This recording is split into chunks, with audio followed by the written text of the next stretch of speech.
오늘 다룰 내용은 바로 방관자 효과입니다. 방관자 효과.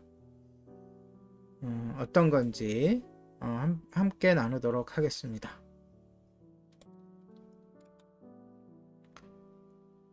우리가 곡률의 행동까지 나아가지 않고 동정에 머무른 이유 가운데 하나는 심리학에서 말하는 방관자 효과입니다.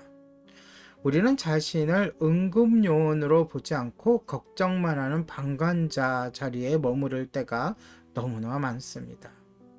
행동의 위험을 회피한 채 단지 걱정해 준다는 사실에 스스로 뿌듯함을 느낍니다.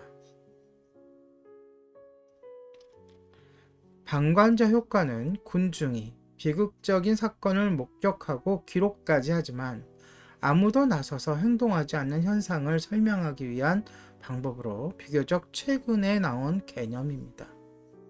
방관자 효과에 관한 끔찍한 사례가 있습니다.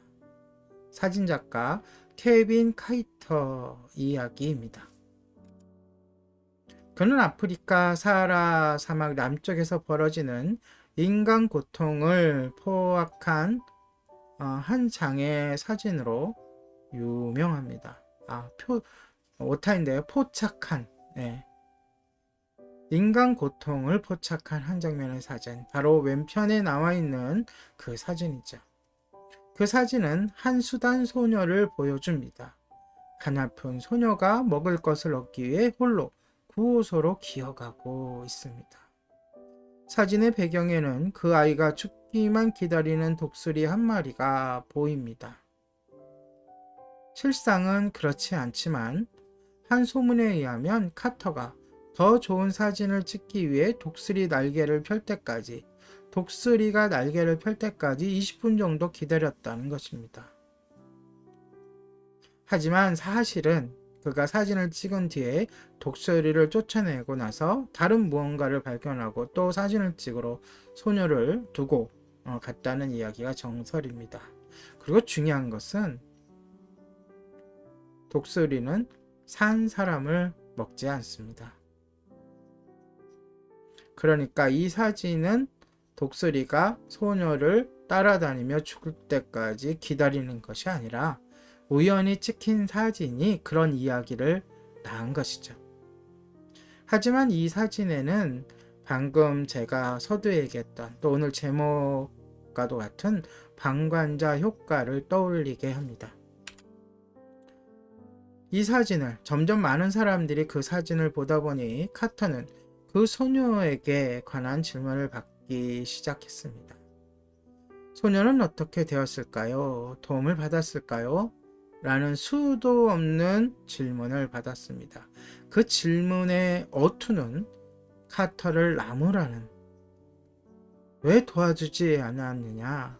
왜 그렇게 잔인하게 지켜보고만 있었느냐라고 손가락질하는 뉘앙스가 다분했습니다. 카터는 이런 질문에 답하지 않았습니다. 당연히 극심한 비판이 빗발쳤습니다. 카터는 사람들이 그곳의 상황을 몰라서 하는 말이라고 했습니다. 그것은 고통이 사방에 가득한 곳이어서 자신이 사진 속의 한 소녀를 도울 수 있을지는 몰라도 그런 소녀가 수천 수만이라고 했습니다. 저는 카터가 잘못이 전혀 없다고 말하는 것이 아닙니다. 그도 그래서 그러한 이유로 사진만 찍고 아무런 조치를 취하지 않았습니다. 이 사진 하나로 카터는 플리처상을 수상했지만 불행하게도 집으로 돌아와 스스로 목숨을 끊었습니다. 스스로 목숨을 끊을 만큼 그의 마음도 지옥 같았던 거죠. 괴로웠던 거죠.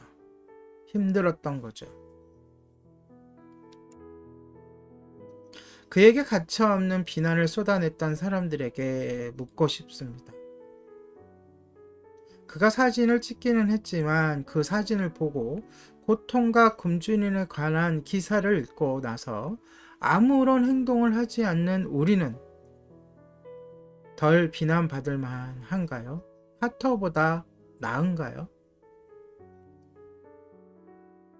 우리는 그 굶주린 아이와 가난한 나라에 관심을 집중했어야지 그 사진작가에게 집중하지 말았어야 합니다. 그 사진작가의 역할은 이 사진을 통하여 그 나라의 그곳의 처참한 상황을 우리가 알게 하는 것, 그것이 그의 역할인 것이죠. 케빈 카이터에게 비난을 할 그 힘으로 우리는 무언가를 해야 했습니다.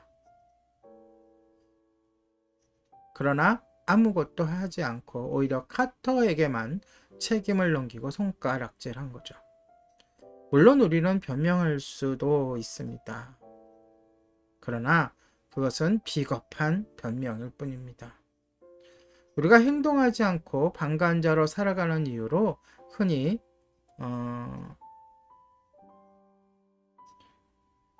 될 수 있는, 변명할 수 있는 몇 가지 변명을 내일부터 하나씩 살펴보도록 함으로써 우리가 그 변명하는 자에 속해 있는지 반성하고 우리가 좀 더 힘을 내고 용기를 내서 행동하는 방관자가 아니라 행동자의 모습으로 나아가기를 소망합니다. 방관자 효과, 오늘의 예림단장 칼럼이었습니다.